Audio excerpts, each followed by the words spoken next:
A published author of 9 books, including the history of the Royal Irish Constabulary, the history of the Dublin Metropolitan Police, the history of the Irish Revenue Police, who I had never heard of before, I have to say. He's alphabetically listed all 85,025 members of the RIC. He has alphabetically listed the 12,566 members of the DMP. He was the historical advisor on the film Black 47, The Wind That Shakes the Barley, and most notably of all, he was the historical advisor on the famous film with Liam Neeson, Michael Collins. He's a founding member of Garda Síochána Historical Society, and he has himself served 36 years in the Garda Síochána. Would you please welcome your keynote speaker today, Mr. Jim Herlihy.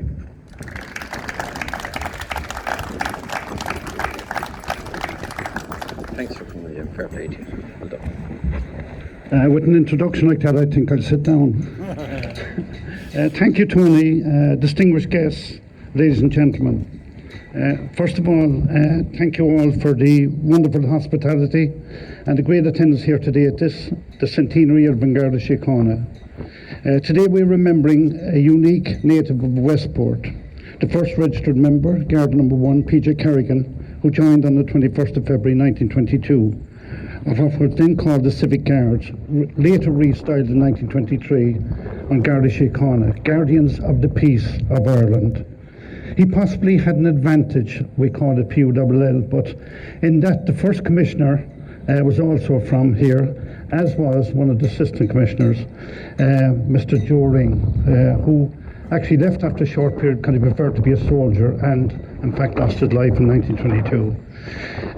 It is a force born after a world war, a war of independence, and just before a civil war, and is a force that I was very proud to be a member for 36 years. I've been collecting information on Irish policemen for over 40 years, and of the 200,000 who have served in Ireland since the early 1800s, PJ Kerrigan has to be up there as being one of the most remarkable.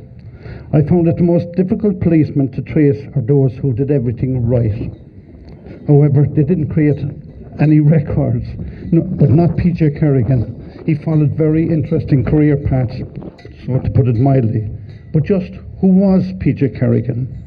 He was born in Fairgreen, Westport, in the house I just mentioned across the road, on the 12th of September 1892, the 5th of 9 children of Patrick Kerrigan, who worked in the post office just down the road here.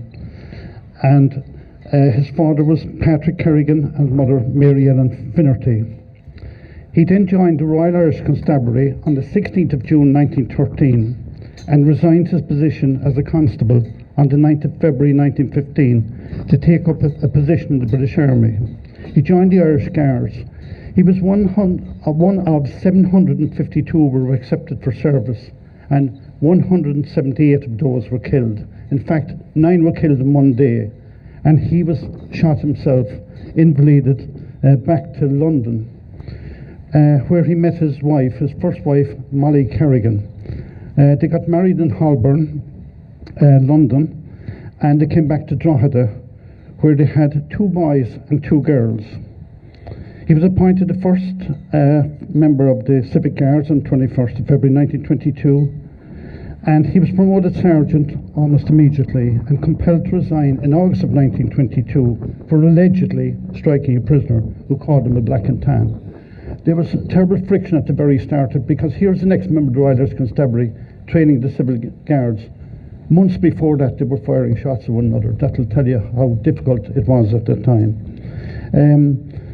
Well, he then wasn't satisfied. He joined the Irish Army on the 8th of March 1923, recommended by none other than John Herlihy, father of an Taoiseach, Charles J. Herlihy, from Castlebar, the next town. But again, he wanted to go back to be a policeman, so what did he do? He joined the Dublin Metropolitan Police on the 30th of September 1924, and he played clarinet with the DMP band, but was again compelled to resign, because in 1925 the Dublin Metropolitan Police were subsumed into the Garda Síochána and became the Dublin Metropolitan Division of the Garda Síochána. So he was a man who was forced to leave, had to leave again. So He emigrated to the United States via Liverpool and Canada in 1928, leaving his wife and 4 children in Ireland. He had several siblings who had already emigrated there. His wife, Molly Finnegan, died in Drogheda in 1939. And in Albany, he was employed as a porter, a chauffeur, and an ambulance driver in St. Peter's Hospital, Albany, where in 1933 he met and married a nurse by the name of Minnie Kleinberger, of Austrian Jewish extraction, and they had 2 children, a boy and a girl. He died on the 15th of March 1946. Tomorrow actually will be the anniversary. He was aged 53 years. He died of cancer, and he is buried in St. Agnes Cemetery in Albany, New York, with his wife Minnie, who died only in 1998, when you consider the widow of the first guard died in 1998, 76 years after its formation. So just to summarise, PJ Kerrigan was in 3 police forces, in 2 armies. He married twice, firstly in 1917 to Molly Finnegan of Drogheda. They had 4 children, Sean, James, Eileen and Doreen. Secondly, in 1933 in Albany, New York, to Minnie Kleinberger, and they had 2 children, Michael and Rosemary. I got to know about PJ Kerrigan from a guard. I was serving in Blarney Garda Station at the time, and I called into district headquarters one night, and I met this guard, and he had visited a nursing home, and he said, this gentleman approached me, he said, I know that uniform well. He said, my father was the first guard. He gave me the name, and he said Kerrigan. So I went down to the nursing home, and there I met a man by the name of James Kerrigan, and on his locker he had this photograph which you will see later on. But I was aware that PJ Kerrigan had served in the First World War with the Irish Guards, and he was in that uniform, and I knew that the rank was that of Lance Corporal, so he again even got promotion in a short time that he was at war. So I asked the son, we were coming up to the 75th anniversary of the Garda Museum of the Garda founding the Garda Síochána, and I was doing stuff with the museum at the time, and I said this would be a great man to track down for that anniversary. So I said, when did your father die and where did he die? Somewhere in America, don't know the year. So I said, what do you know about him? He said, well, I have an address, he said. It's in Rosemary Circle in Albany. And so I went home anyway. At that time I had a CD-ROM, if you can remember CD-ROMs, with every telephone number of New York State. I typed in the number, typed in the address, and I came up with a telephone number. Went back up to the nursing home. He rang the number, he got through to a cousin. And he said, by the way, he said, you have a half-brother, he said, but he has moved to California. So by coincidence, James Kerrigan in the nursing home had a daughter living in California who had married a Hawaiian, and they had triplets, and they weren't baptized at the time. So the great-grandchildren of the first guard are half Hawaiian triplets. So it just goes to show you can't choose your ancestors no more than you can choose your descendants. So what happened then was he sent a letter to Albany. The letter was sent to California. A sorter in the post office says, I'm playing golf next Sunday with a guy called Mike Kerrigan. I think it's him.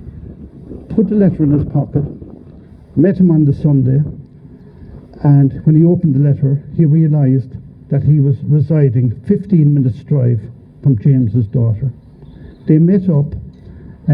James, who was in the nursing home, flew over, and they met the following year. And the date is very significant. It was the 15th of March 1996, 50 years to the day that he died. And they met up for the first time, and all the stories came together, and we've been there since then. So then we have 2 people here in the audience today. Number 1 is Mike Kerrigan, and Mike Kerrigan is a grandson from the American family. So would you please stand up, Mike?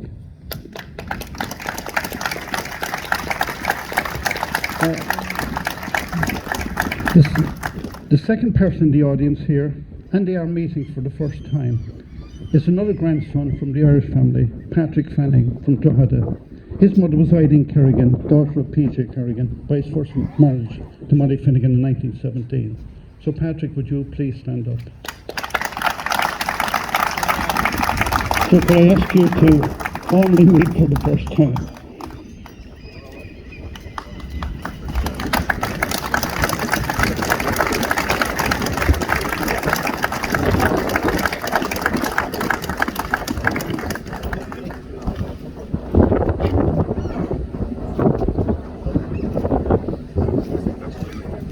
This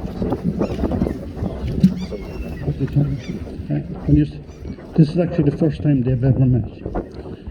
Finally, I would like to pay a special thank you to all the members of the Garda Síochána who participated in this event, and of course also to remember those here present, retired members like myself, and also the sponsors of this event. But in particular, I wish to single out Garda Tony Mc Cabe. I've only met him for the first time last night, and I'm absolutely staggered by his attention to detail regarding all aspects of today's event, all done just by he can take complete credit for what has gone on here today. He's done Trojan work in his communication with everybody involved at home and abroad. Thank you. Thank you very much, Jim. I told you it'd be interesting.